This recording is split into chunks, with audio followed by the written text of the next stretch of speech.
সচিবালয়ে সমসাময়িক বিষয় নিয়ে ব্রিফ করছেন পরিবেশ উপদেষ্টা সৈয়দা রিজওয়ানা হাসান। সরাসরি চলে যাচ্ছি তার বক্তব্যে। কতটা ঝুঁকি নিতে পারছিলেন না। আমরা একটা স্লোগান দেই প্রায় যে পিপলস পাওয়ার। তো আজকে পিপলস পাওয়ার হ্যাজ শোন যে লুটেরা চক্রের বিরুদ্ধে যখন মানুষ দাঁড়িয়ে যায় তখন যতই রাজনৈতিক শক্তি ওটাকে সাপোর্ট করুক না কেন, মানুষের শক্তিটাই আসলে জয়ী হয়ে আসবে।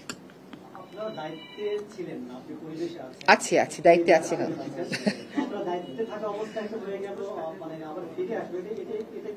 শোনেন, আপনাকে এটা বুঝতে হবে যে উপদেষ্টারা কোন পর্যন্ত যেতে পারে। একটা সভায় কোন বক্তব্যগুলো যাবে আমরা সেই পর্যন্ত কথা বলতে পারি, কিন্তু কোন প্লেট গ্লাসে খাওয়া দিবে আমরা সেই কথাটা বলি না। এটা আমাদের বলার কথা না। হ্যাঁ, মাইক্রো ম্যানেজমেন্ট আমাদের করার কথা না। কিন্তু আমরা পাথর লুটপাট যাতে বন্ধ হয় সেজন্যই তো ফিল্ডে গিয়েছিলাম।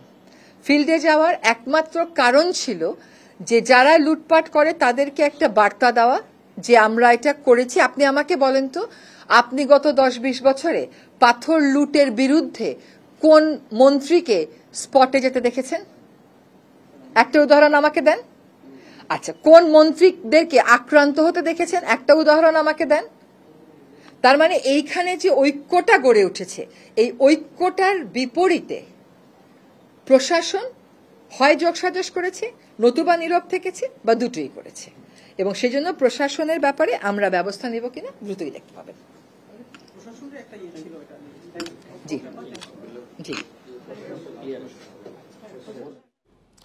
বন ও পরিবেশ উপদেষ্টা সৈয়দা রিজওয়ানা হাসান সচিবালয়ে ব্রিফ করছিলেন। আমরা সরাসরি তার ব্রিফিংয়ে যুক্ত ছিলাম।